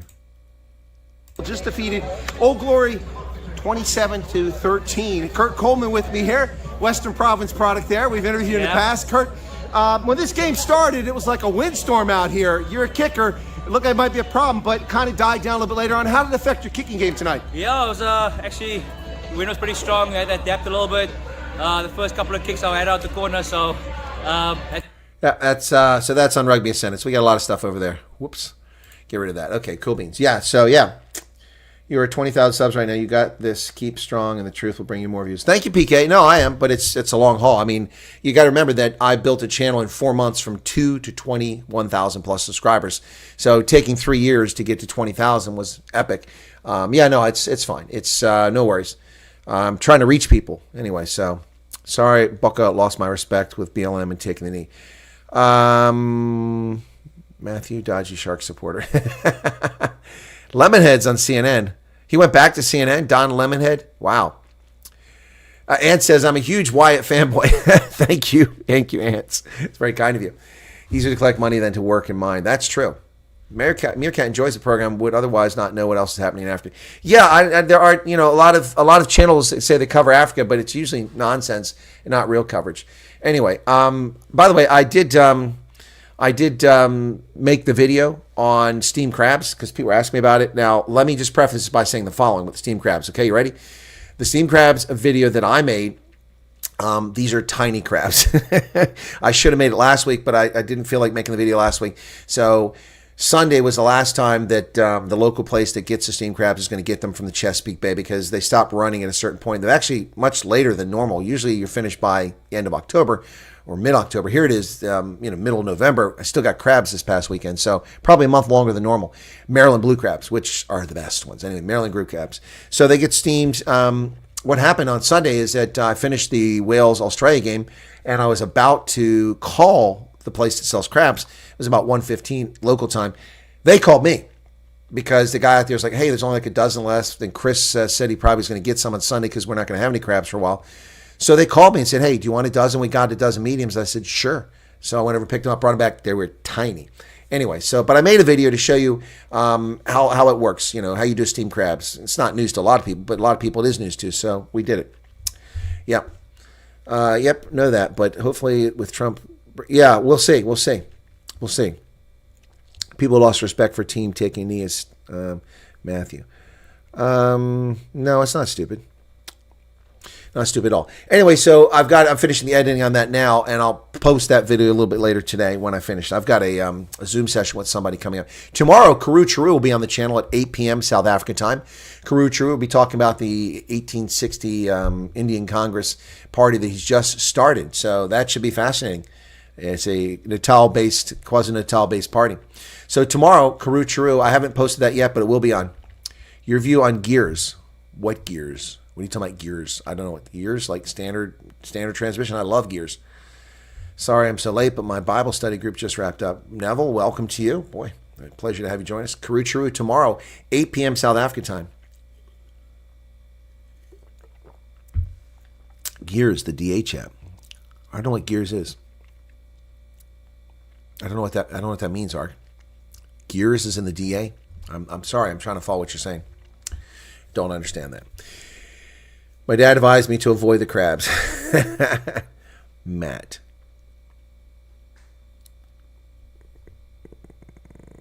Still don't know who Matt Gears is. I'm sorry. 130 likes. Wow, look at that. Matt Gates.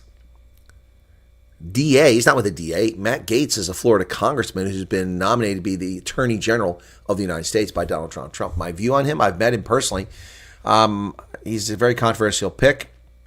I think it's going to create some tension for Trump getting his nominations through. There will be Republicans like Susan Collins and Lisa Murkowski who abandoned him already. That takes us down to 51.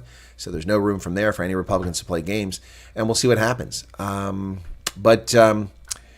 Yeah, my view of him, I don't think he's really qualified as an attorney, but you don't have to be the Attorney General. He is an attorney, but he practiced for like 5 minutes in Florida and then ran for political office. He's a professional politician at this stage.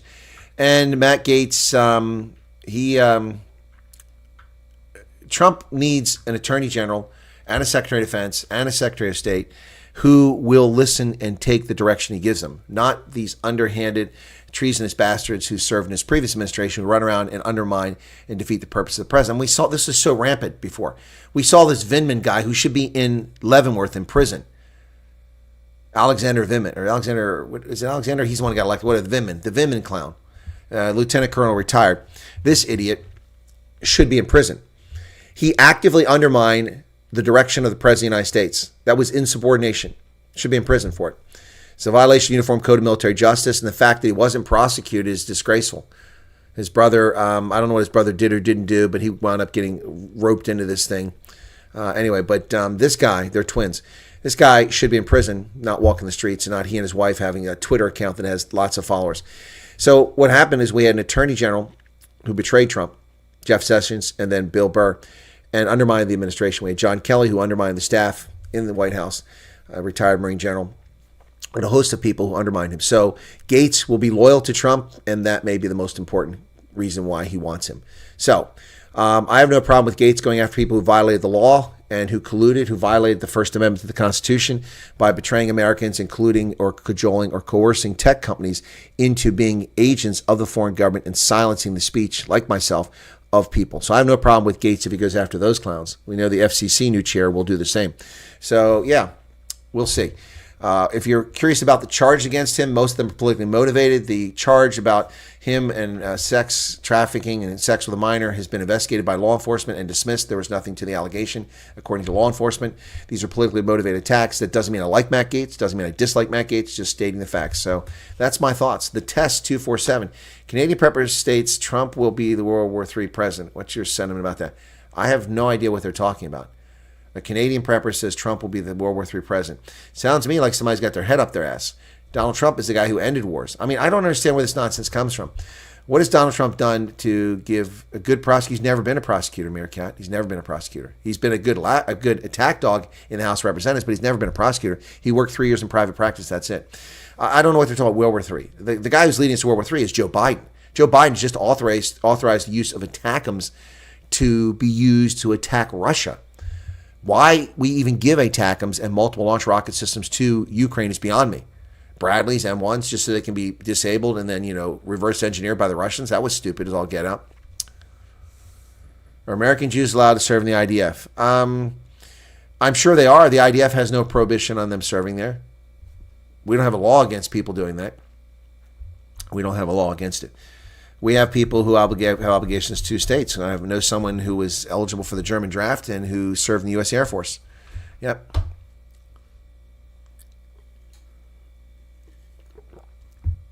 It's nonsense about Trump. Trump ended ISIS in 4 months. Barack Obama spawned ISIS with his naive, idiotic foreign policy, encouraging the Arab Spring and undermining the governments of the Middle East. He did that, caused chaos. 1 million people died.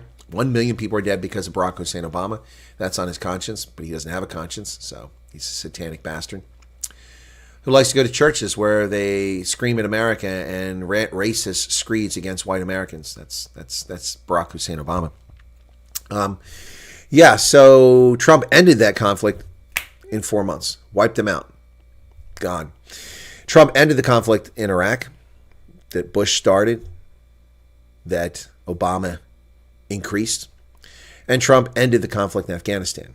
He de-escalated tensions with North Korea and got them to stop firing ballistic missiles over the Sea of Japan and Japanese airspace.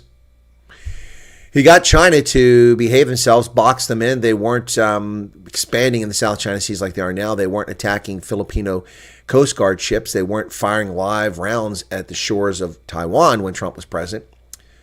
Russia wasn't invading Ukraine when Trump was president. There was no war there. And Israel was not engaged in a conflict with Gaza, although Gaza, the Hamas was firing rockets into Israel at hospitals, clinics, schools, and residential areas the whole time. Israel didn't respond. So yeah, there you go. I don't understand the comment from the Test 247 about this Canadian prepper. That's my sentiment. My sentiment is I don't know who this prepper is, so it really doesn't give me any basis to. Thank you. He says good to know. Yeah, it doesn't give me any basis to go off of. Is this a popular prepper or somebody with thousands of viewers? See, that's the problem. You get people who are popular for whatever reason. People like them. Maybe they have nice breasts. Maybe they have nice hair. Maybe they have a nice bum. Maybe they have a nice voice. Maybe they're just congenial and people like them. I mean, Joe Rogan is not attractive. He's not special. His interviews are quite bland in my view, but people love him. They love him, and that's fine. That's absolutely fine. But then people attribute, viewership to knowledge. Tim Pool doesn't know what he's talking about. The guy just reads the news and just spouts his ideas. He's never done anything in life, never served anything, never accomplished anything, never ran anything. I'm not attacking Tim Pool. You find him interesting and entertaining.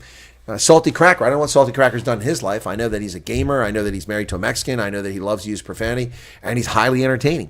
But what has he done in life? I don't know. Most of these people are like that. So the fact that they get big audiences and then people think that they know what they're talking about because they have a big audience, no. So I don't know who the Canadian prepper is. Maybe it's a person with 100 viewers. Maybe it's a person with 1 million viewers. I don't know. But clearly they don't know what they're talking about based on the limited information you gave me. If you give me more information, maybe I could talk about it. Yeah, Don Lemon's the worst YouTuber so far. Fires over the Overberg in the Western Cape. Wow. Trump has the ability to end the conflicts. He does. Amanda Pinocchio. Hello, Colonel Chris. I really enjoy your channel. The Springboks had some challenges, but it seemed like there were quite a few unfair calls from referee. I'm not going to blame the referee. I thought the referee did a fair job in that game. What I would say is that the Springboks played poorly for much of the game, but they won. And that's the sign of a great team. They won. Cheslin Colby was absolutely brilliant. But he wasn't the only one. Where's my notes? My notes are over there. Anyway, yeah, the Springboks, they won, and that's what great teams do. Even when they're playing poorly, they win. The All Blacks lost.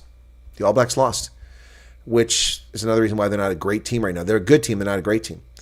And they should have lost in Ireland, but Ireland didn't even show up for the game. And England should have beaten them. Wow, my refrigerator just shut off. That was really loud. Do you think the 2020 worldwide scam was designed to get Trump out? Yes, it was. It absolutely was, Jenkins. It absolutely was. Yeah, I think it absolutely was. I mean, they tried to pin the whole thing on Trump.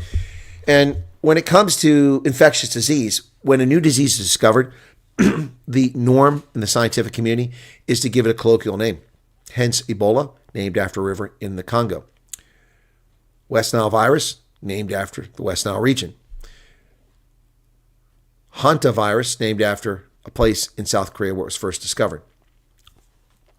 Rocky Mountain spotted fever, first discovered there. The Marburg virus is not from Marburg. It's of African origin. It's a filovirus, and it has a deadly, deadly effect.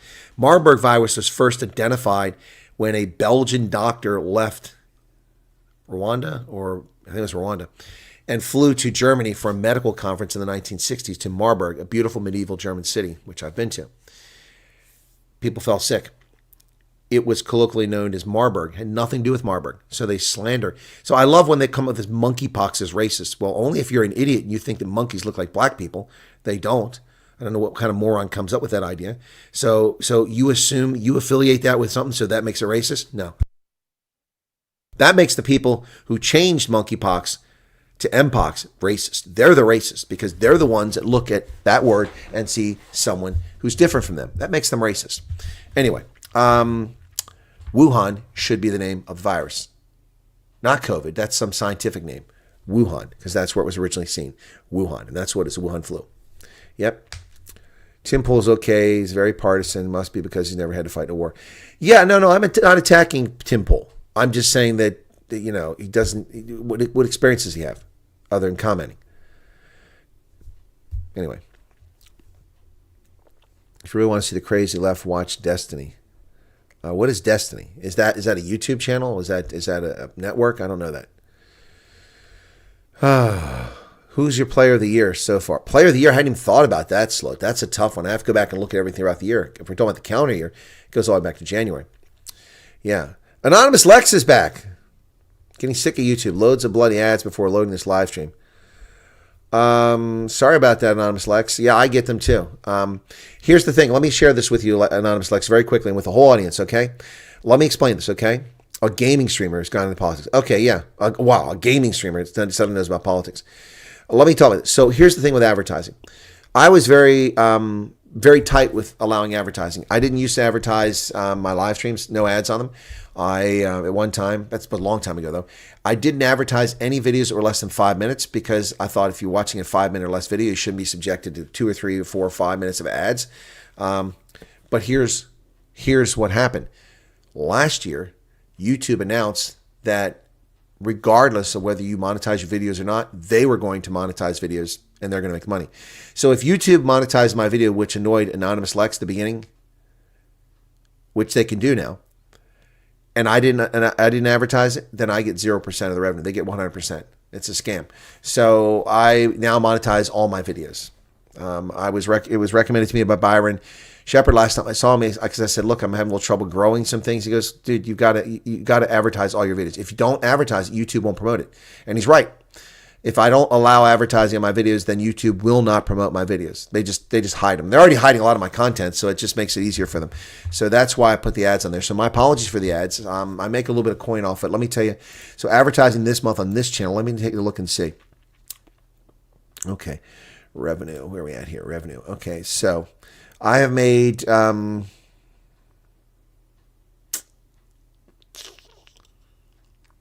that right? Well, usually there's no super chats, but off of videos prepared, I've made $143 this month. So not much money. Not much money. Yeah. Oh, here it is down here. Watch pays. $163 in the last 28 days. That includes part of October. So off of ads, $163. But that included those Mark Liffmans. Mark Liffman, I made $53 off one Mark Liffman video. So not much. There's not much money there.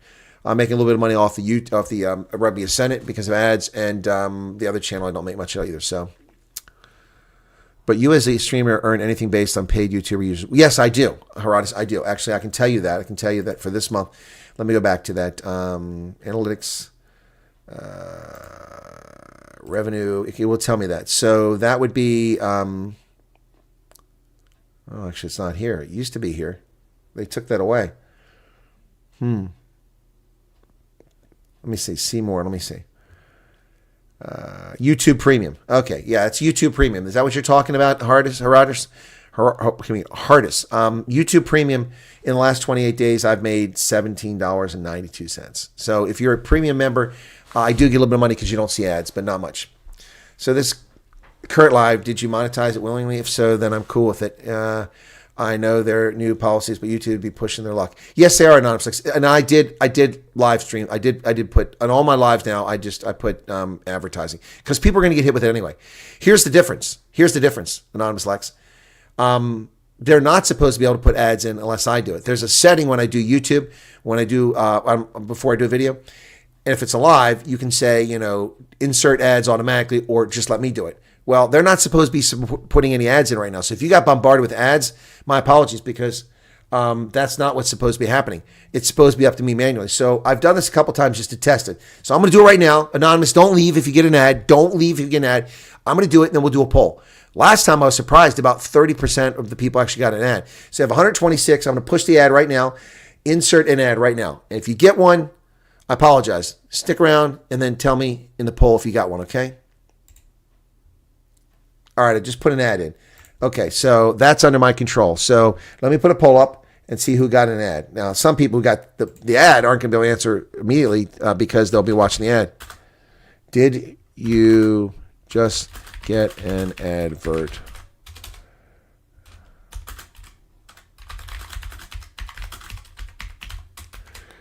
Did you just get an advert during my live stream? Okay, so that poll's up. Got a Temu ad. What is Temu? Anonymous Lex, don't apologize for your outburst. I appreciate it. Oh, I appreciate your outburst.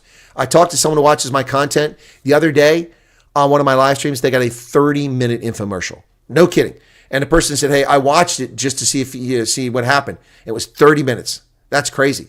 That's crazy. Neville's never had an ad. Vilma doesn't get any ads because she's a premium user. Yep.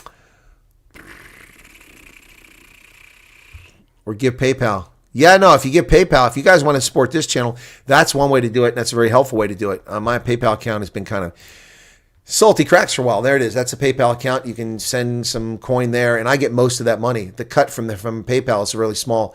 They charge now. They didn't used to charge, especially for foreign transactions. But 3 or 5%, even 10% is no big deal when YouTube takes 30% of your super chat from me, and then they take 45% of ad revenue. That's fine with the ad revenue. They built an ecosystem of adverts that I couldn't even possibly replicate, whereas I can replicate my content myself. So they shouldn't be getting that much money from a super chats. I think 10% is enough for super chats.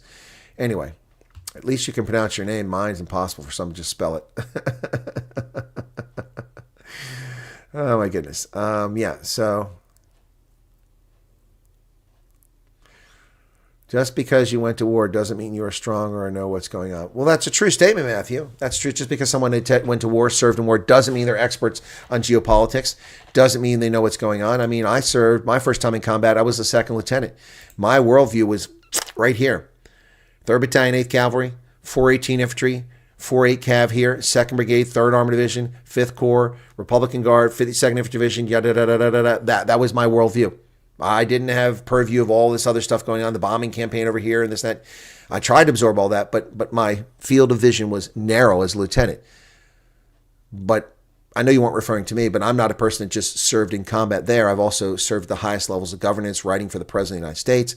I've worked at the African Union. I've worked at the European Union, with the NATO, in embassies around the world, with presidents, with monarchs. I've done all kinds of things. Peacekeeping. Taught at university. So yeah, so there you go. Trump should ban ads. No, advertising is how we have. Otherwise, it's all state-run media. The more content makes you money, the more happy I am. I get mad because YouTube takes advantage and some ads lead to YouTube malware. I've never been led to malware or porn sites by ads. That's interesting. Do you have SnapScan in the USA? No, we don't, Chris. We also don't have that. What was the thing that Ramon used to be an e-bagger all the time with that? That's a thing from South Africa. I forget what it's called. He used to put up on a screen all the time. It was kind of funny back in the day. FBI told me if I give to your PayPal, my flight home will be diverted to Guantanamo. I doubt that. Seriously. You guys would kill me. Matthew said exactly my point. Yeah, no. I don't know what your response was into, but it doesn't diminish the viewpoint of someone who served as a lieutenant, as a private, as a general, whatever view they had of the battle, of what was going on. But what happens is you get people like Pete Hegseth, who's now going to be Secretary of Defense, if that goes through. And because he was in the Minnesota National Guard, did special forces stuff, people assume he knows all about geopolitics and all about war. No, not necessarily. He's probably a very good special operations operator. Very good. Crashing indoors, taking down terrorists, and making hits and doing extractions. Probably very good at that. But that does not mean geopolitics. That does not mean he knows how to run things. He has got degrees from Harvard. So what? We know Harvard's a woke institution. I know people have gone to Harvard. Doesn't make them smart. I have multiple degrees. It doesn't make me smart. It doesn't make me smart. You don't see me running around all the time going, oh, look at my master's here, and look at my master's there, and look at my eighth thing. No. I mean, it doesn't make me smart. Now, I will tell you this. If I ever take the time to get a doctorate, you will call me doctorate. I'm just kidding. I mean, if Jill Biden is forced, you have to call her Dr. Biden. You have to call me Dr. Wyatt.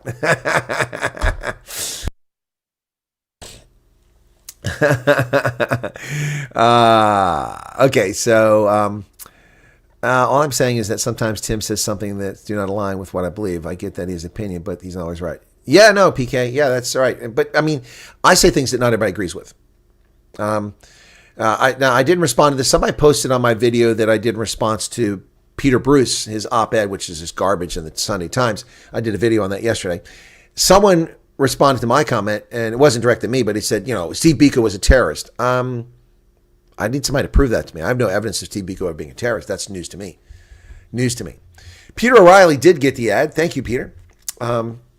Longer people watch the ads, the more money you get. Yeah, Exactly. Yeah. Skippable ads, you just get a couple cents per 1,000. Yeah. And South Africans, I get less money because those ads don't pay as much. Americans, watch the ads. Watch them all. Gayton promised me a Lamborghini. Did he really, Arthur? He didn't promise me anything. He promised me a good time. I never promised you a rose garden. I beg your pardon. I never promised you a rose garden. And along with the sunshine, there's going to be a little rain sometimes. If I buy the Irish tree, people best be calling me Lord. Sloat Steam Comp is here and his message got retracted. What's going on there? What did Sloat say? There's a YouTube video of a guy just clicking YouTube ads on YouTube itself and his PC got infected. Really? Okay, well, it never happened to me. All right, what else? Yep, Garrett was 19 as a lieutenant. So he knows what I'm talking about. Well, you were a lieutenant much younger than I was, Garrett. I didn't become a lieutenant until 1989. So I was like 24 when I became a lieutenant. But I'd already lived life. I'd already attended university, went, served in the military, went back to university, and then became a lieutenant. Neville served for many years South African border war, and look where South Africa is. Yeah, well, that's because the National Party betrayed South Africa. Not in relinquishing power, but in the way that they set up the system as part of the CODESA Summit. CODESA Summit will go down to be the best, worst decision ever made in South Africa. The best, but worst decision ever made in South Africa. Yep. I should write a book about the CODESA Summit. Did you see the neo-Nazi march in Ohio? They must sort that nonsense out ASAP. Arthur, I reported on the neo-Nazi march in Ohio. The problem with it is that the media outlets refused to indicate how many neo-Nazis were there, which leads me to believe it was probably 6 to 10. There's no mess to sort out. You find them, you ridicule them, you avoid them. If they're committing crimes, then the police should monitor them and go after them. But I've seen this movie before. In the 1970s, when I was in Ohio, in high school, or near high school, 79, I think it was 78, 79, big news on WBNS, CBS News. Tonight, news live from the Capitol, where neo-Nazis marched, protesting busing. I was 78, protesting federally mandated school busing, integration of schools. Yeah, so we're like watching the TV. The neo-Nazis. Oh, the Nazis are coming out. The Klan, here they come. The Klan. There was like 10 people. Like, not even a news story. This stuff is overblown. White nationalism, white extremism, it's all horseshit. Yeah, it exists, but black supremacy is just as big, if not bigger, and the oppression of the government is horrible. So, look, I'm not ignoring it, but it's not news story. It's not real. I recovered it, though. Just to be balanced, I covered it. Yep. Gayton and Chris at a bride. Oh, yeah, Gayton and I would have a blast at a bride because I'd call him out. Gayton, you're xenophobic. Chris, what are you talking about? I love foreigners when they leave at South Africa.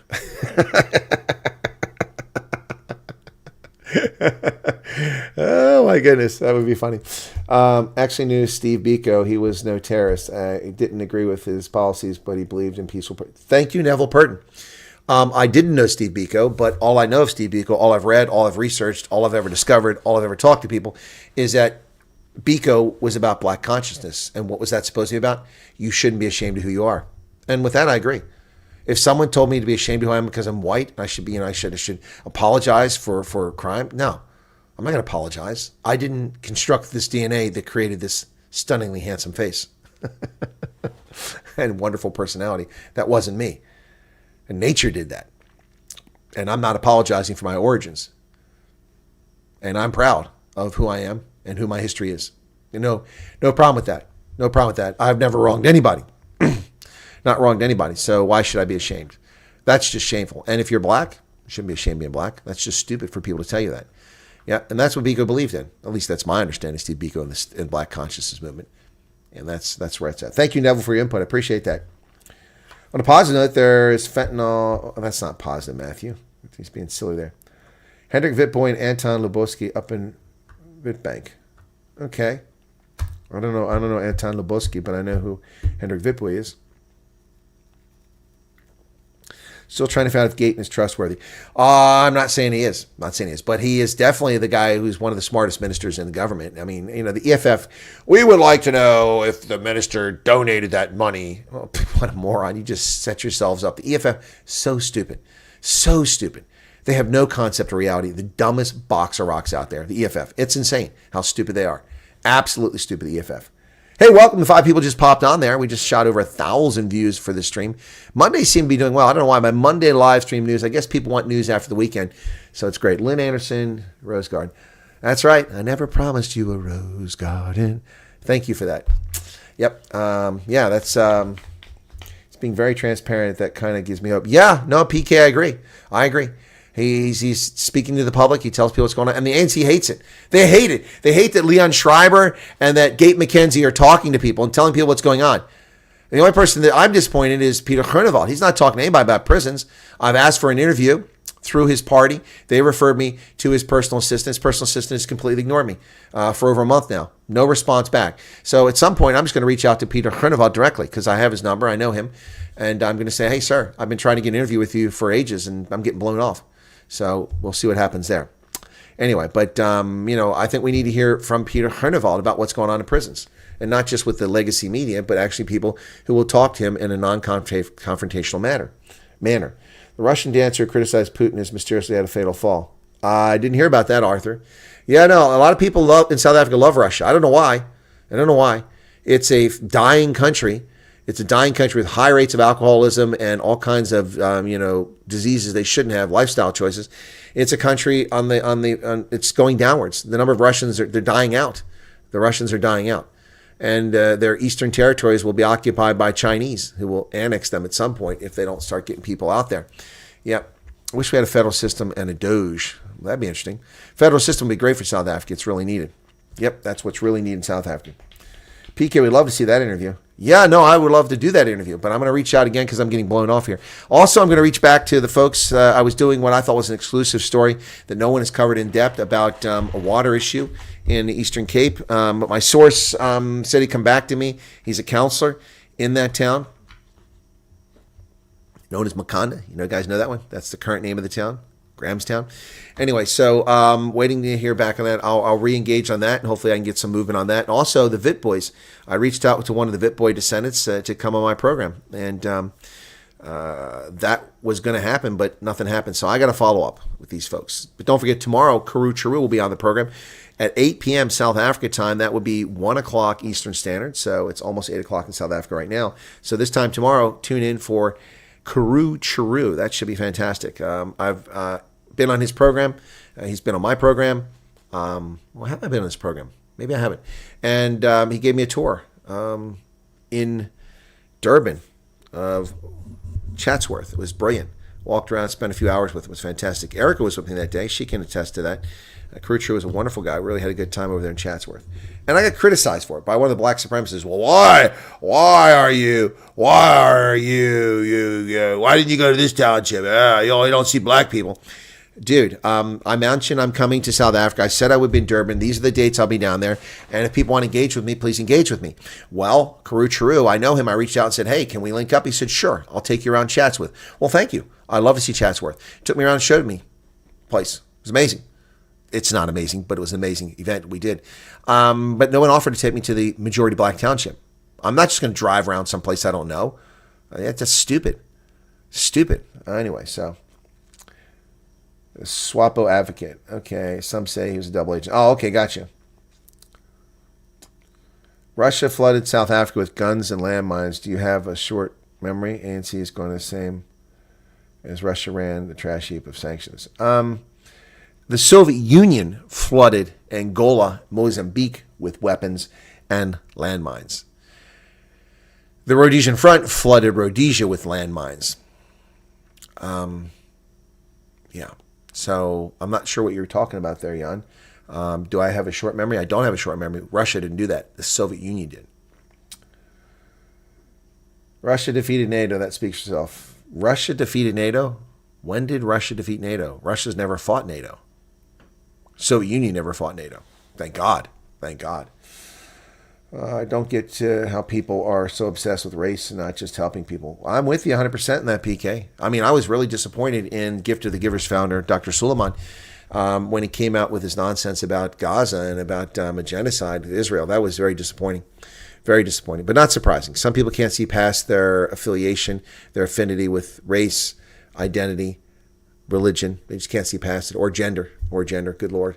Donald Trump would have won this race 70-30 if it wasn't for gender stupidity. Gender stupidity in America. People voting based on reproductive rights. And they call reproductive rights terminating life. That's not reproductive.